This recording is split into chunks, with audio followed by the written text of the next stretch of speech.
Good day, everyone. Welcome to our subject Edu 2, Facilitating Learner-Centered Teaching. I am Kenneth Christian Namokatkat, together with my group mates Miss Marie Angeline Bayarkal and Miss Princess Saiki Tagi. Today, we will be discussing a topic about human environmental factors affecting motivation. But before we dig into it, let's have first our learning objectives. At the end of the discussion, 80% of the BS Ed Social Studies students are expected to define and explain human environmental factors affecting motivation, identify the effective characteristics of effective teachers and the parents' behavioral traits that are supportive to the child's learning, and compose a poem about the demotivating function of bullying in schools. Human environmental factors affecting motivation. If environment is defined as the sum total of one's surroundings, then environmental factors that affect students' motivation include human as well as non-human factors. We all know that there are so many different people in our surroundings. We encounter with them, engage and interact with them in every day of our lives. They are part of the environmental factors that affect our motivation in life. As students, the immediate human factors that surrounds us are our teachers, other students, and of course our parents and families. Studies suggest that management and instructional processes are key to facilitating learning, but many interview responses emphasize the teacher's affective characteristics or social and emotional behaviors more than pedagogical practice. Some of your teachers were motivating and inspiring, others were not. Researchers cite the following affective characteristics of an effective teachers. According to James H. Rounds 2002, there are 7 characteristics of an effective teacher. So, first is caring. Specific attributes that shows caring are sympathetic listening to students, not only about life inside the classroom, but more about students' lives in general. So as a teachers no, mahibaw-an man jud nimo ang imong students nga nay problema kay 'di ba hilumon siya ja murag hinayon. So as a teachers, you need to talk to her para kanang ma-cheer up nimo, kanang tambagan nimo kung sa iyang problema, imuhang paminawon para magangaan ang iyang pamati. So, understanding of students' questions and concerns. So, as a teachers, og nay mangutanan nimo nga kanang students about ilang mga questions and concerns, so dapat imuhang tubagon sa maayong pagtubag, di para sa nang magsingka-singka ka, masuko ka pangutanon ka sa imong students about sa imong activity nga gihatag. So imo jud na dapat tubagon. So, knowing students individually, their likes and dislikes and personal situations affecting behavior and performance. Next is fairness and respect. There are shown in specific behaviors like treating students as people. So, avoiding the use of ridicule and preventing situations in which students lose respect in front of their peers. So, as a teachers, we should be mindful sa mga atong mga gipang istorya no kay kanang wata kay bawg na sakitan natong students da nawawa na siya sud sa classroom. So mao nang kanang be mindful of our words kay di ba kung makabinuang ta sa tong students inside the classroom, so mga tawa man ang other students, so what if kita ang hinungdan nga ma-depress siya. So we should be mindful sa atong mga gipang istorya para maka-avoid tag makapauwaw taog students. So, practicing gender, racial, and ethnic fairness. So, practice ta ng mga gender equality, fairness. So, watay pilion sa atong students. Providing students with opportunities for them to participate and to succeed. So, a fair teacher ensures that every student has a chance to express their ideas in class and is mindful of avoiding any comments that could embarrass or disrespect a student. Next is social interactions with students. So the specific behaviors of a facilitative social interactions are consistently behaving in a friendly, personal manner while maintaining a professional distance with students. So, as a teachers and students, naman jud na sila gap, no? So, as a teachers, so, kanang more respect po ng teachers sa students, and also the students, ang students, dako po respect sa teachers. So, kanang di bitaw ingon nga magsinghag-singhag nga na sila social interactions. So, di ba mo nga nag good morning ma'am, good morning sir, mga nang students. So, mutubag po ka para kanang di pod lain paminawon. Working with students not for the students. So, interacting productively by giving students responsibility and respect. Allowing students to participate in decision making. Willing to participate in class activities and demonstrating sense of fun. And also having a sense of humor and is willing to share jokes. So, as a teacher, so kung mag-discuss ka, di ra po dingon nga kanang seryoso ra ka kaayo, no? Kay, kuan di na pud ganahan imuhang students maminaw. So, dapat imuhang haluan og mga kanang story nga makatawa imong mga students nga related ra pod sa inyong discussion. Next is enthusiasm and motivation for learning shown in encouraging students to be responsible for their own learning.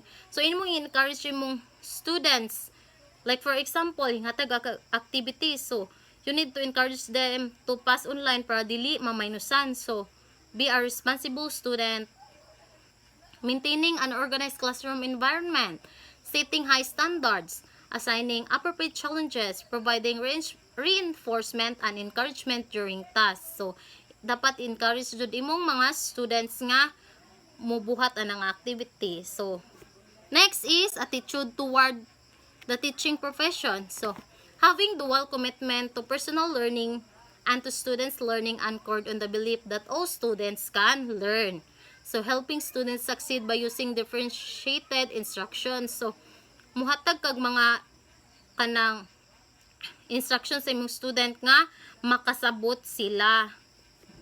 Serving as an example of lifelong learner to his or her student and colleagues.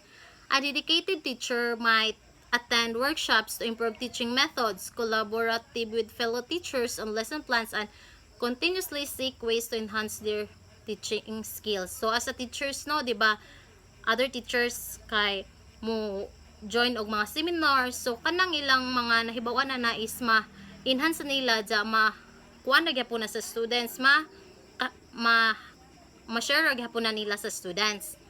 Next is positive expectations of students. So, positive expectations of students manifested in striving to make all students feel competent.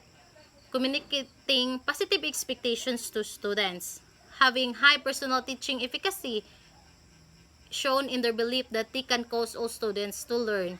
So, diba, as successful teachers work to make all students feel competent, kampante mong estudyante nimo, communicate positive expectation, and believe that in their ability to help all students to learn. So, as a teachers, mutabang jud ka nga, makasabot imong students and maka-learn sila sa imong discussions. And lastly, reflective practice. So, reviewing and thinking on his or her teaching process. Eliciting feedback from others in the interest of teaching and learning. So, good teachers regularly review and think about their teaching processes, seeking feedback from others to enhance the teaching and learning experiences. So, di ba, as a teacher, so, mahuman nakag-discussion, so, mangutana man dyan ka sa imong students nga, nakasabot ba mo, unsa may wa na sabti, any clarifications and concerns. So, nga na, di ba, ang teachers, so, mo na, reflective teachers might analyze the outcome of a lesson. So, as colleagues for input and make adjustment to improve the effectiveness of future lessons. Classmates, bullying and the need to belong. Students form part of the human environment of the learner. In fact, they far outnumber the teachers in the learning environment. So in school, we all know that we interact more with other students and our classmates than our teachers. The need to belong is a basic human need, but socialization makes it harder. It is because na atay fear na people will not reach us, or on the other hand, if we try to reach them, there are what ifs and doubts.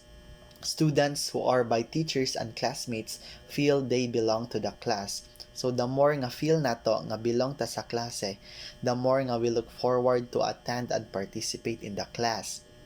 The sense of belongingness enhances their learning and performance. So of course, if we have friends and we have the same goal to encourage one another to reach for our dreams, our performance and the way that we learn, we become more motivated in it.